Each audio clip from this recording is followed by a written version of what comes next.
Welcome everyone. Today I'm going to show you how to transform this into a warm, rich, dreamy scenery. Stay tuned.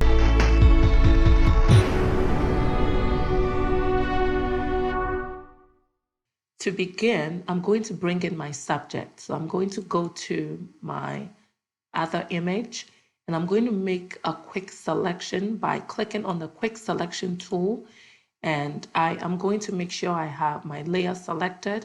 I'm going to click on select subject, and it's going to take a little bit of time to generate an outline around the subject. Now I have to go in and make a few tweaks so that we can get the selection perfect. So I'm going to click on my lasso tool and I'm going to click on the add selection. So I'm just going to draw this around the area that I want to add. And I'm going to do zoom in and do the same thing around.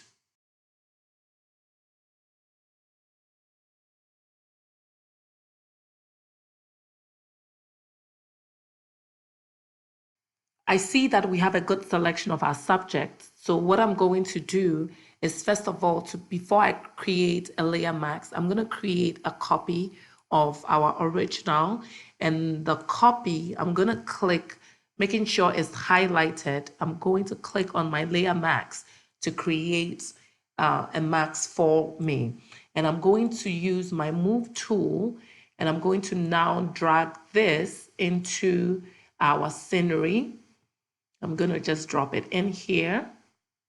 I'm going to move it in, and I see that there are a few areas that I want to touch up real quickly. So I'm just going to use my quick lasso tool and I'm just going to do a little bit more cleaning up.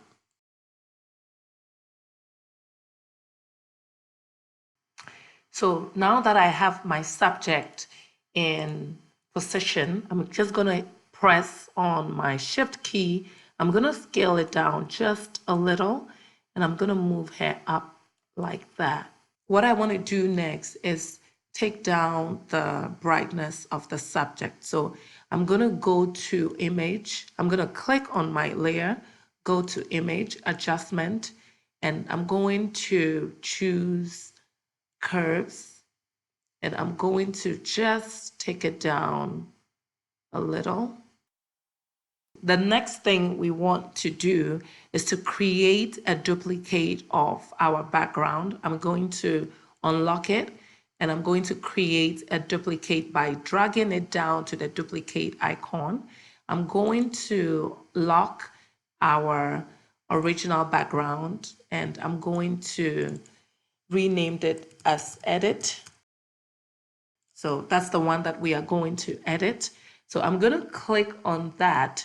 And the first thing that I am going to do is to add a curve adjustment layer. So I'm going to go to my adjustment layer and I'm going to choose curves. And what I want to do is to add some redness. So I'm going to click and choose my red, and I'm just going to move it up to add some richness so that we can see the leaves changing color. I'm going to click on my background image and I'm going to go to filter. I'm going to go to blur and I'm going to choose motion blur. I kind of like the way it is so far. So I'm going to click OK, create a duplicate of my background, unlock. And what I want to do, I want the pathway to not have the blur effect. So to do that, I'm going to go to the background image that I've edited. I'm going to choose my eraser tool. And I'm going to change my brush head, take it down a little. And I'm just going to reveal this area. I'm just going to tap So we have it sharp. And everything else will have this dreamy effect. The next step is to bring in my sky background. So I'm just going to click on my sky background and I'm going to drag it into this image. I'm going to release and I'm going to now position it. I'm going to scale it by pressing down my shift and filling it into our canvas space. So what I want to do next to be able to infuse it to our background, I'm going to take the opacity down a little so we can see what we are working with in the background. And I'm going to use my eraser. I'm going to increase my brush head just a little. And I'm just going to erase the area that I don't need showing up for the sky. I'm going to take the opacity all the way up to 100. So what I want to do is move my sky all the way below my subject. So now my subject is in front of that. I'm going to add a gradient. I'm going to name the sky first of all. To add a gradient effect, I'm going to click on my sky because I want the gradient effect to be behind the subject. So I'm going to click on my sky. I'm going to go to my adjustment layers and I'm going to choose gradient. And now we have this white color. I want to change it. And I'm going to click on this, change this color to a more golden color. And I'm going to hit OK. And what I want to do, I want to reverse it so that it goes to the top instead of the bottom. And with that, I'm going to hit OK. But what I want to do now is to take the opacity down. And now I'm going to pick my eraser. And I'm just going to increase my brush head a little. And I'm just going to dab in this area as well. So we get the effect more in the sky. And I'm going to make sure that my sky is at 100. And I'm going to take this down just a little. The next thing is to add another curve adjustment. So I'm going to click on the first curve adjustment I created, and I'm going to add another curve adjustment. And I'm just going to take this down just a little. So I begin to get a very dreamy effect on my image. And I'm going to click OK. I'm going to collapse that. So all of a sudden you see a dramatic difference. If I take that off, you begin to see that there was a great big change. I'm going to take my gradient a little bit up in richness. I'm going to take my radiant fill. I'm going to create a duplicate.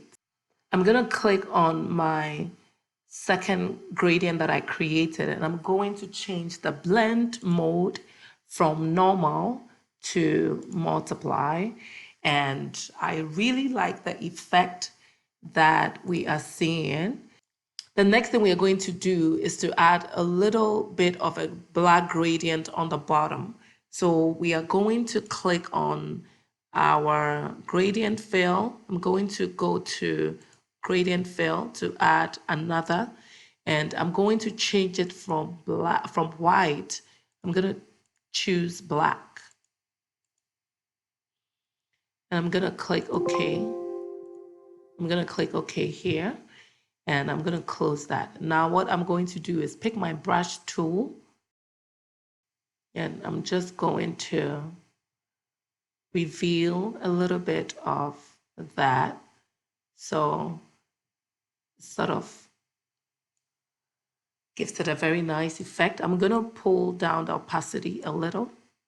So it's not so strong, but it's a gradual effect that we get.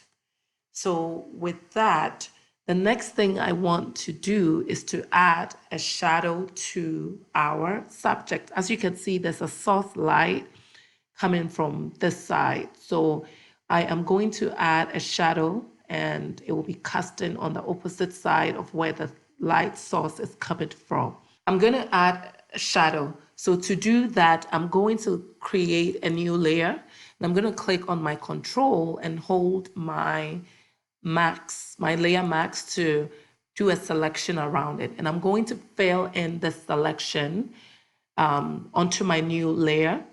I'm going to name this shadow.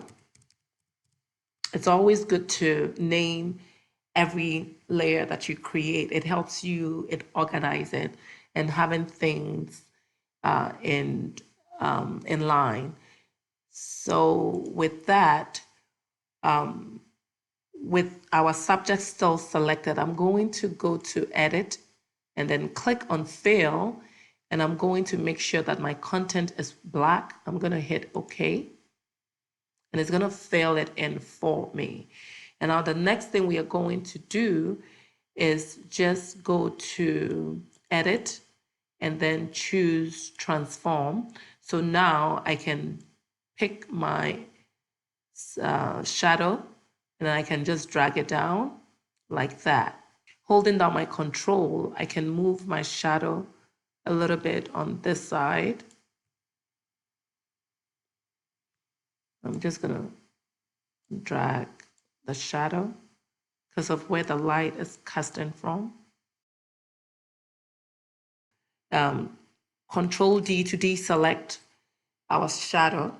Now what I want to do is to add a gradient so that I get a fading effect of the shadow as it gets to the subject.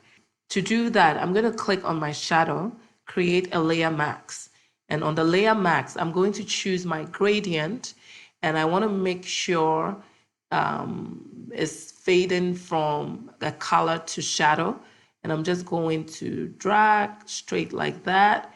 And you see that you have this effect. It starts faintly and then it becomes darker as it gets closer to the subject. The next thing we're going to do is to add a source of light from the right-hand side. So to do that, I'm going to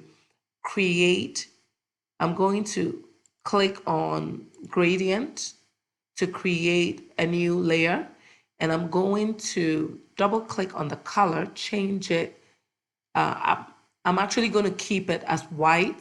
I'm going to click OK. But the next thing we want to do is to change our style to radar, so we get a round light source. And I'm just going to move it all the way to somewhere here. So we see sort of a light source coming from the right, hitting the ballerina, and we get this shadow that is being cast. So I'm just going to click OK. And now what I want to do is I feel my shadow is a little bit too flat. I want to move my shadow. So I'm going to hold my Alt, and I'm just going to drag my shadow a little bit towards this side. I'm going to click OK. The next thing we're going to do is to add a little bit of a dreamy spotlight effect. To do that, we are going to choose, first of all, create a new layer. And I'm going to pick my brush tool. And I want to make sure that my brush is sort of soft, it's in between. And I like the size. I'm going to go to Windows and go to our brush setting. And then in brush setting, I want to make sure that I have my sharp dynamic selected. And I want to make sure that my jitter is all the way to 100. And minimal is at 0, angle is at 0, and roundness is at 0. And then we're going to go to transfer, click on transfer. You want to make sure that your transfer is opacity is somewhere in between 50, 51, thereabout. The flow is at 0, and I'm going to go to scatter. And scatter, we want to make sure that our scatter, we take it all the way to 100%. You can see that if I take it down to 0, it's smaller, but I want to open it up. So I'm taking it all the way up to 100. And I want to keep my cut to 1. You can see that as you move it, it changes. So you can move it to the desired effect that you want. But I'm going to keep it like this. I'm going to close this. Then I'm going to just paint over just to get that dreamy effect. And as you can see, it's just a quick, but it adds a very nice effect. Now I want to show you the before and after. So to do that, I'm going to select all of my layers. I'm going to select everything, leaving my background, and I'm going to group it by clicking on my group icon. And so you can see the before, and this is the after. Click on your group. Now click Control-Alt-E to create a copy of your final. As you can see, that is a copy of our final. Go to Filter and then Camera Raw filter. And with that, you can basically do a little bit more touch-ups if you want to finish off your image. So as you can see, I'm just playing around. This is the final image. Now I'm just trying to add a little bit more finish. And I'm just going to click OK. This is the final product. I hope this is an interesting tutorial and it's something that you would want to try. Please like, comment, subscribe. Also, don't forget to turn on the notification bell for all future uploads. Thanks for watching and see you in my next video. Bye.